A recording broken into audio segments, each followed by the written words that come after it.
Well, hi, everybody, and welcome to Anti-Bullying 101. This podcast is designed to create awareness about the bullying epidemic and provide teachers, administrators, parents, and even students information about the dangers of bullying and why we have to take a comprehensive approach when dealing with the problem. My name is Jim Burns. I'm your host. I'm a retired high school administrator with over 40 years of experience in education. Currently, I'm a college instructor, and I've designed the Bully Proof Classroom, a graduate course that provides my students with permanent help, not temporary relief, as they battle the bullying epidemic. Enjoyed the podcast, everybody.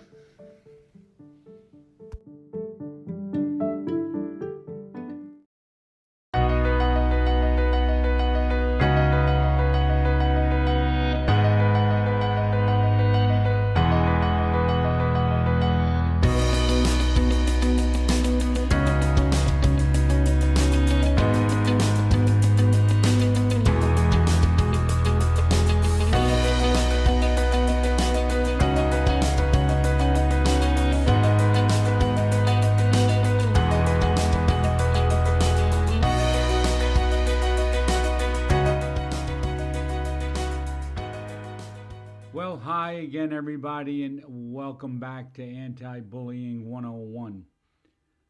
My name is Jim Burns, and I'm here to share with you some tips, strategies, techniques, methods, ways that you can help your children, help yourself deal with the bullying epidemic. And it is an epidemic. And we see it every day. We see it in our schools. We see it in communities. We see it in the workforce. We see it in politics. We see it all over the place. Bullying is a problem that just seems to want to hang around. It will not go away. And we have to deal with it. We have to deal with the problems that it creates, the harassment, the intimidation, the bullying, the problems that this thing creates is monumental. And it's all over the place. It's all over the place. The election is over. We're going to have a new president. There's no question about it. I don't know what's going to happen in terms of the litigation that's going on right now. But in fact, Joe Biden won the election. And to some, that's a very happy thing. And to others, they're not so happy.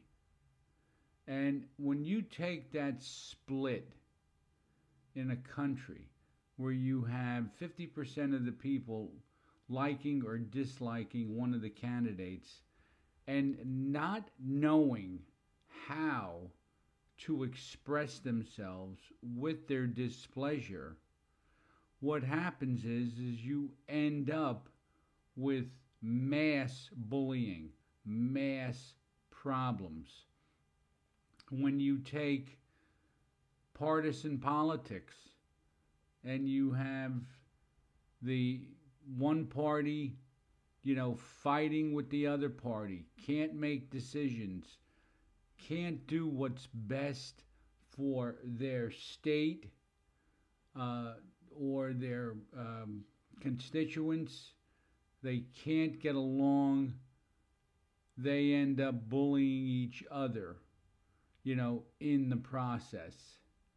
And it's a really horrible thing, because this type of thing affects a nation. It affects a nation. Before we look at an entire country that's going to be in a very, very different place come the beginning of the year, I believe that in order for a nation to heal, in order for a nation to start getting along, what they have to do is we have to start it at the ground level. There's a lot of reasons why people don't get along. And most of the time, it's based on the imprint that they got as young people. And there was youth conflict that was never resolved, either between them and their parents, them and teachers, them and bullies. And so what's happened is that youth conflict became an adult conflict.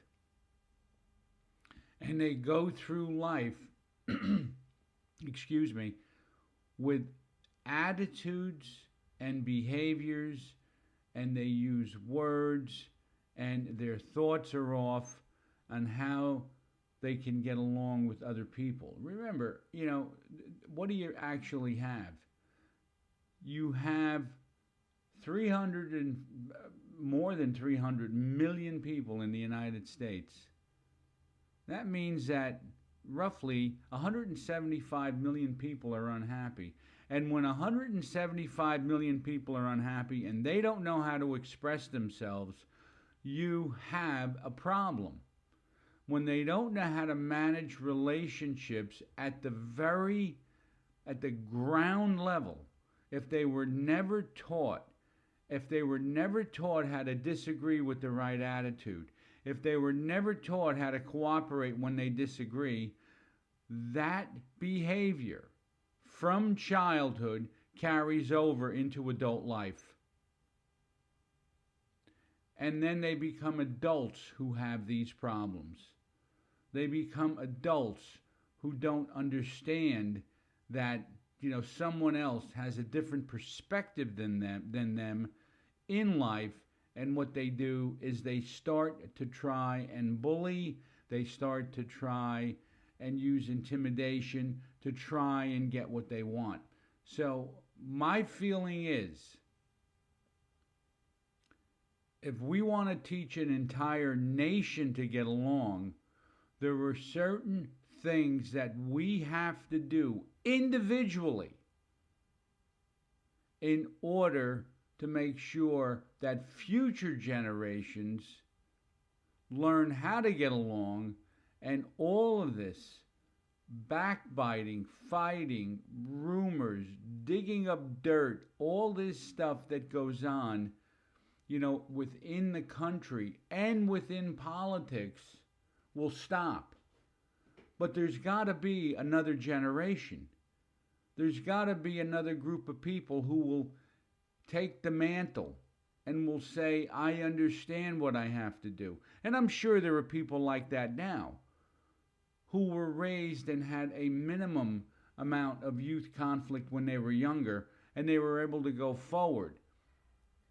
Parenting plays a big part in this, because every single person on this planet has a parent or had a parent, and either taught them right from wrong, taught them how to manage relationships, taught them how to deal with their work, taught them how to be a good husband, a good wife, or a good parent. Someone taught those people. So what I'm going to do with you in this podcast, in this episode of Anti-Bullying 101, is I'm going to go over some things that we have to do as a nation so that we all can get along. We all can get along. There are certain things that individuals have to do.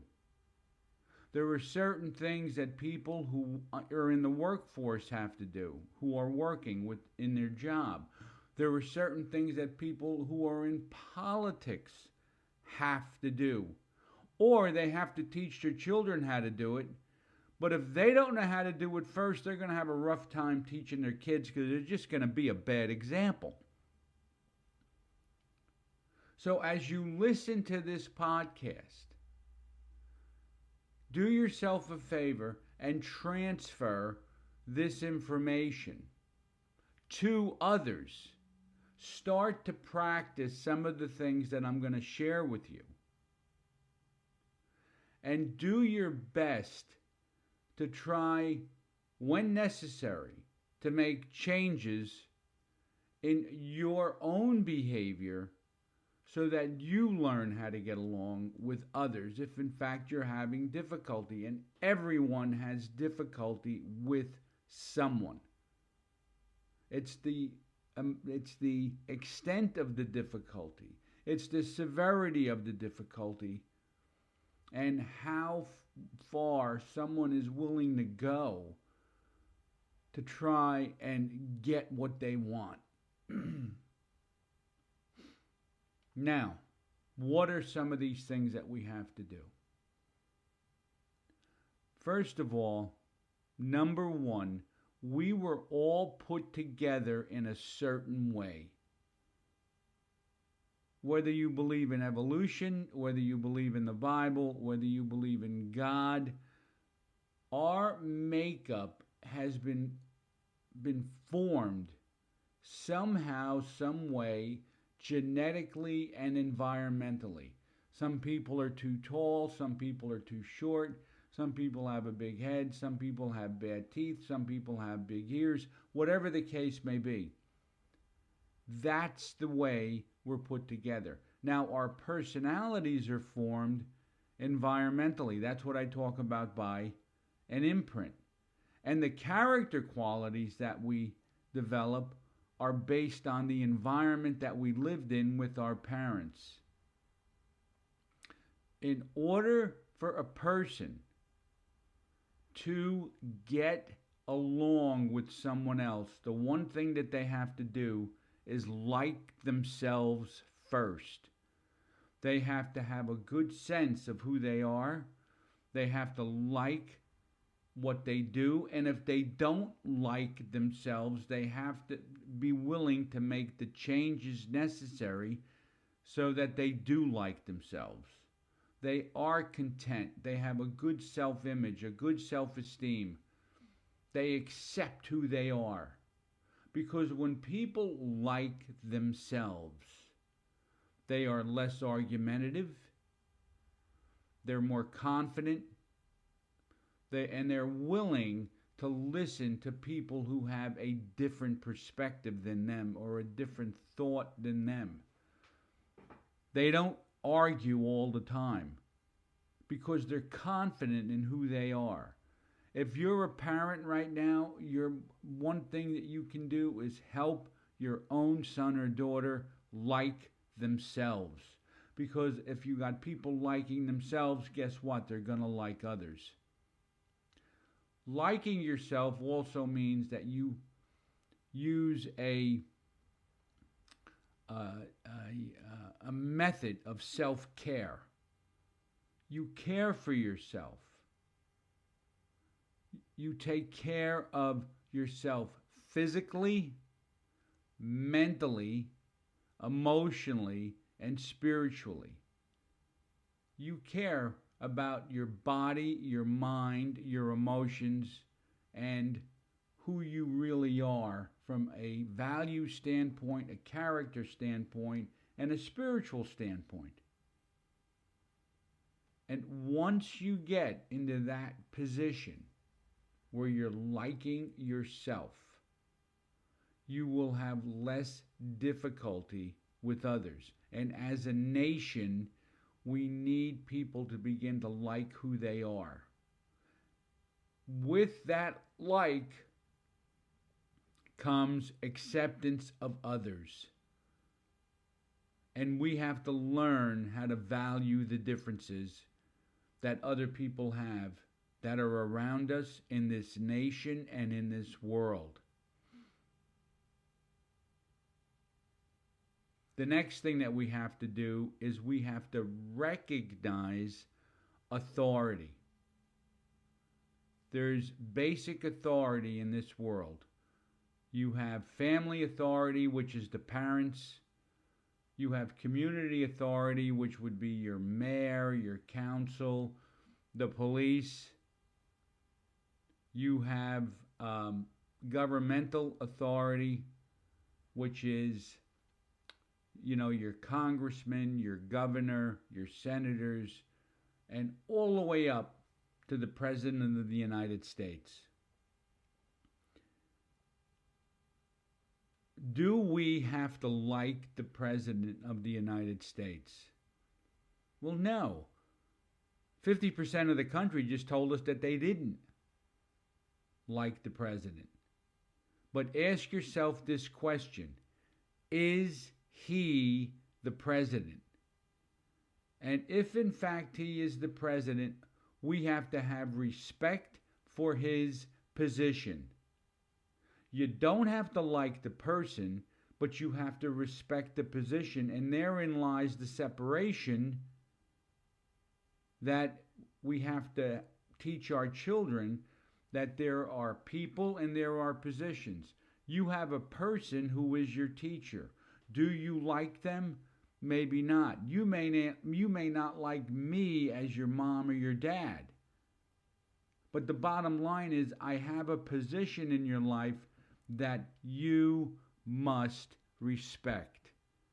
There has to be a level of respect for the position. There has to be. Because if there's not, okay, what will happen is you'll have nothing but arguing, fighting, rumors, gossip, and the person that you don't like, you will look to find all the evidence to support your belief.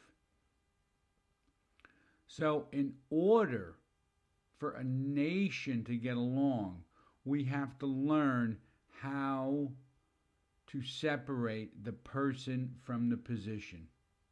And I dare say and that Donald Trump had more people dislike him as a person than they did as the president. And that may have been the reason why they didn't vote for him. That may very well be. But when you start to look at the authority that is in the world, there has to be a general respect for the position. Unless the authority is a dictatorship and it's way out of whack, then you have a right to fight for your freedom. The other thing that I'll share with you is, we have in communities, we have police officers that go out, that are paid to protect. Now, I'm not going to get into, whether or not when they went out to protect that they killed somebody. That's not what I'm talking about here. What I'm talking about is the guy that goes to work every day. He doesn't put on his uniform and say, I'm going to find somebody that I can shoot. That's not his goal. And if there is a screening process in place, those types of people should be screened out. And if they're not, they need to change the screening process. So you don't have people with issues that which causes them to be either racist or causes them to be can fly off the handle quickly, angry, and so on. By and large, the police being in authority, we have to have a respect for their position. Are there bad cops? Sure. Are there bad doctors? Sure. Are there bad lawyers? Sure. Are there bad teachers? Yes. There's no question. But I will tell you that they're in positions that they're in because of the vocation that they chose. And when your kids go to school, they have a teacher. They're not going to school now because of the coronavirus, but the teacher's the one who's in charge. Mom and dad are in charge. We have to teach them who the boss is and respect our position. Are you going to disagree with me? Yes, but you have to disagree with the right attitude. Do you want to cooperate with me? No, probably not. But what you have to do is you have to learn how to cooperate even though you disagree. So, that's two of them. You got to like yourself, and you have to understand authority. Then we have responsibility. Responsibility. Responsibility is nothing more than us being aware of our thoughts, words, actions, attitudes, and motives. What we think we are going to say, what we say, oftentimes we act on. And every single individual has to get a grip on what they think and what they say. Freedom of speech is not the freedom to say what you want, but the wisdom to say what you ought to say. And you have to practice deference, and you have to use your head. And we have to teach our children this. But in order for us to get along as a nation, we have to make sure that every person is responsible.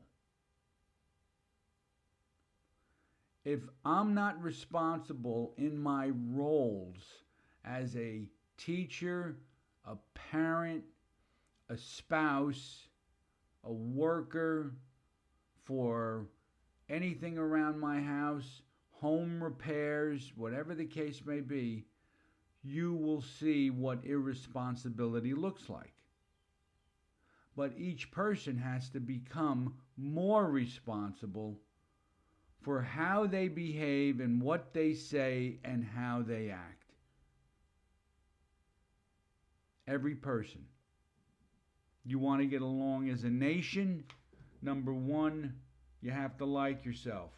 Number two, you got to understand that there are authority figures in place, and we have to separate the person from the position. Number three, we have to be responsible for thoughts, words, actions, attitudes, and motives. Those are three of them. The next one is the ability to problem solve. To problem solve. We have to develop that. And everyone talks about think win-win. Let's win-win. Well, the bottom line is win-win doesn't exist because somebody always wins and somebody always loses. There's no question about it. If win-win existed, you'd have 2 Super Bowl champs, 2 World Series champs, and you'd have 2 presidents because nobody would lose.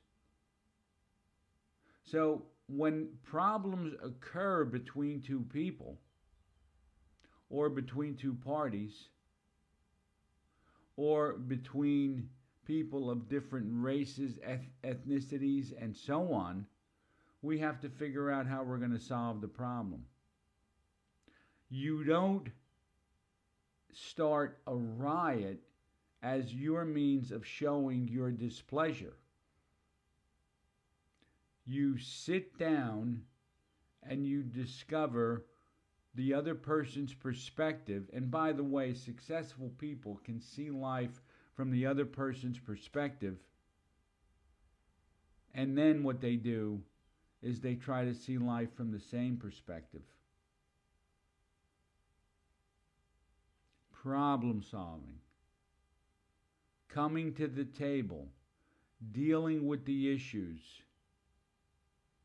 that cause us to have the disagreements that we're having.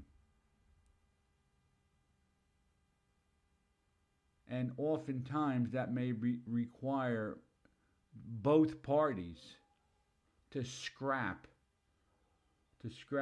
their thoughts in terms of what they want to do and work with the other party. And it could be an individual, could be a political party, could be teacher unions, could be employment unions, could be any 2 different parties that have different viewpoints. They may need to scrap everything and start over and work with the person who they see as their adversary to solve an issue, to solve a problem, and to really look at the problems that are in front of them and take the time and swallow your pride, that's the only way it'll happen. It doesn't have to be your way. It doesn't have to be my way. It has to be a way. And I often use the little math problem 1 plus 1 equals 3. That means I have an idea and you have an idea. And guess what happens? We put our two heads together faithfully, caringly, with open minds, and we come up with a third idea on how to solve a problem. It starts with, folks, liking yourself. It starts with teaching our children to like themselves. People who don't like themselves become bitter, angry, and they don't take into consideration anyone but themselves. Help your children like how they are put together. And then, through your guidance and your direction, they learn how to develop the character qualities that are necessary to carry with them through life, where they can be upstanding people.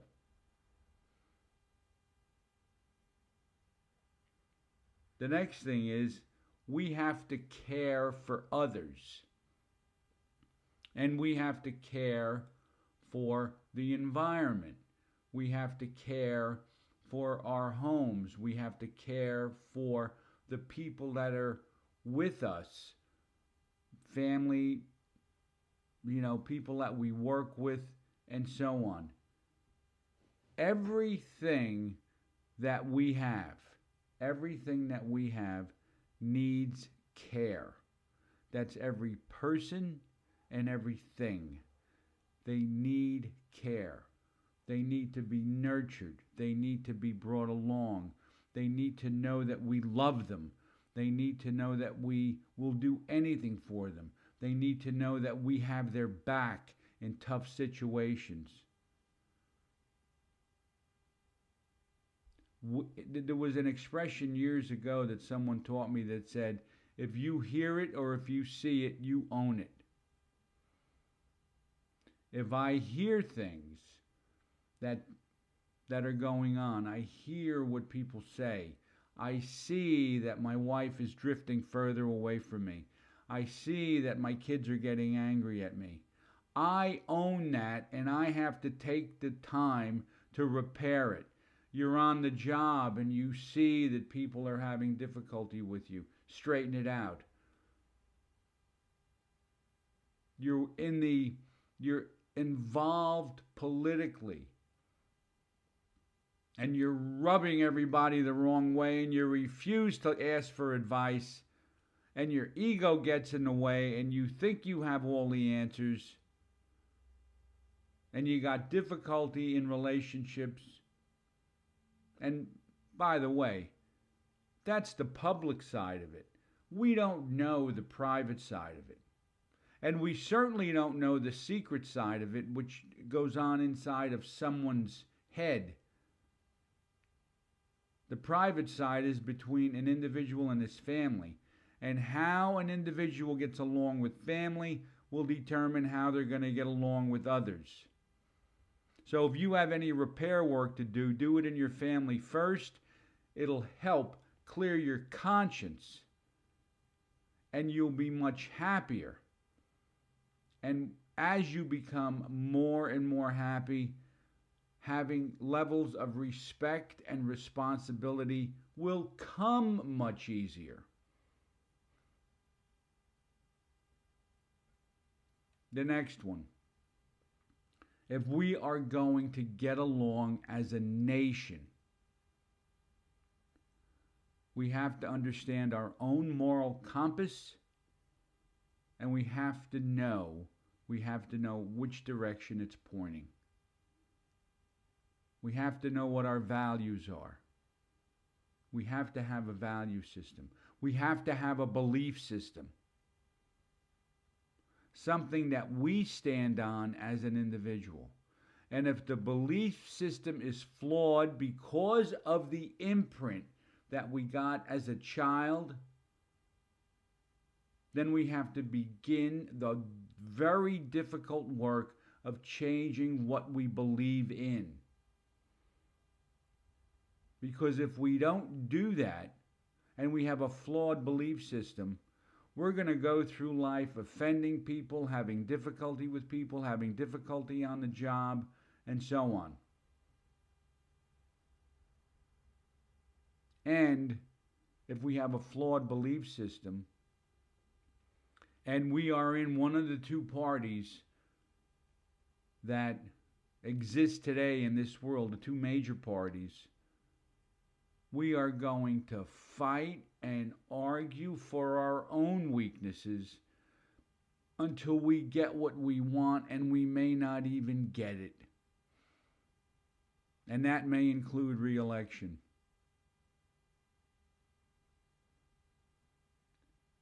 Help your kids like themselves. Help them discover the difference between the person and the position.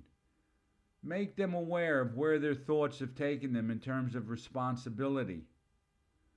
Always teach respect in your home. Understand that you can solve a problem if you just sit down and talk and go over what your desires are and understand the desires of someone else. Be aware that you own everything, including certain relationships, your job. When you have children, you have to be responsible for their well-being and learn how to take care of them.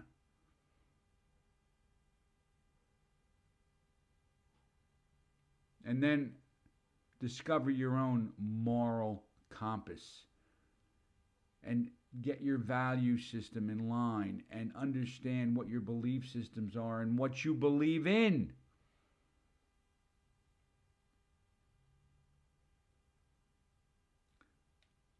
Then discover for yourself. Each individual discover for themselves what it takes to do all of this. Do you need to read more? Do you need therapy? Maybe some people can get to a point where they need to be in prison. Do you need the church? Do you need God? Do you need someone who has insight into your behavior or your thoughts? What do you need? What do you want to become? What does success look like to you once you've done all of this? Because I will tell you, you're not going to do it alone. And you may have to rely on other people, other places, and other things to help you reach your goal of number one, liking yourself. Number two, understanding authority. Number three, being aware of what your responsibilities are. Number four, how do you problem solve? And bear in mind, there may not be win-win. How do you manage those who have been entrusted to you and things that have been entrusted to you? What's your value system?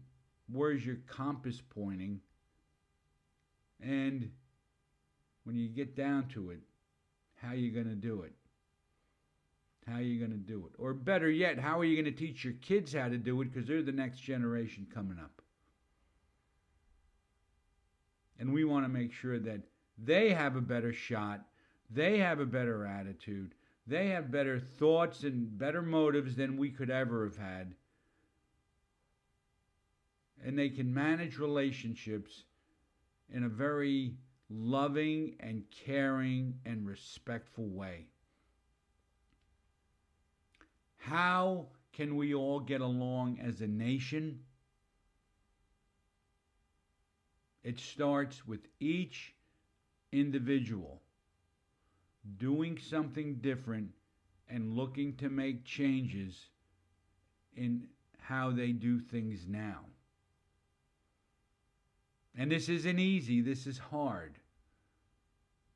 But if we want to make the changes that are necessary for what I call a nation that will be successful lifelong going forward for the next 250 years, each individual has got to roll up their sleeves, get their hands dirty, and make some necessary changes in order for them to contribute to a nation, the United States of America, that I believe needs some help right now.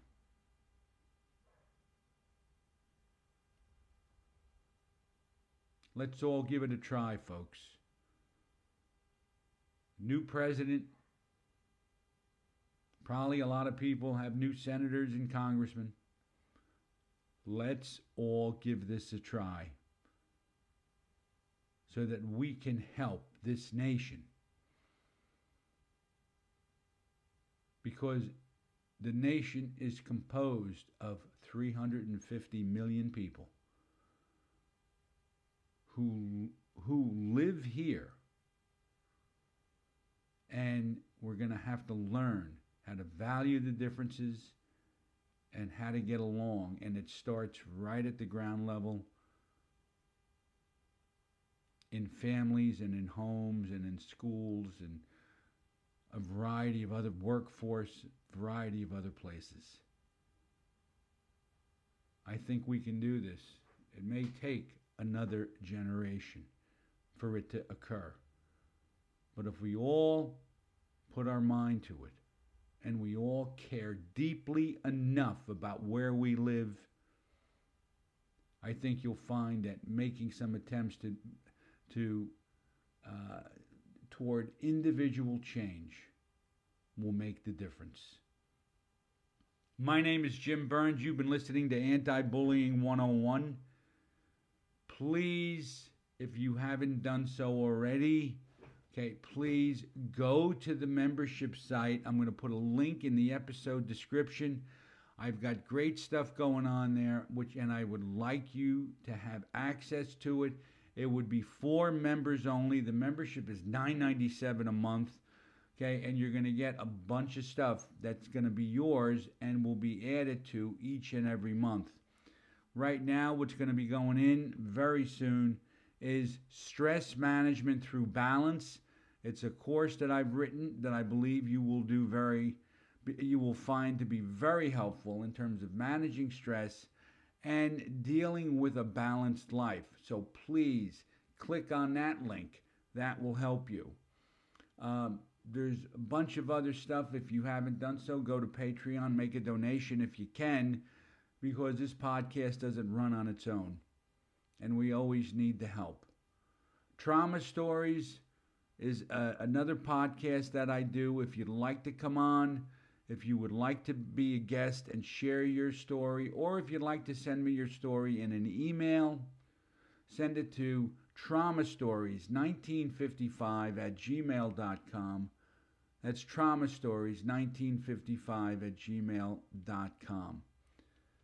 If you'd like to email me, I'll have my email address in the episode description, and you can send me an email.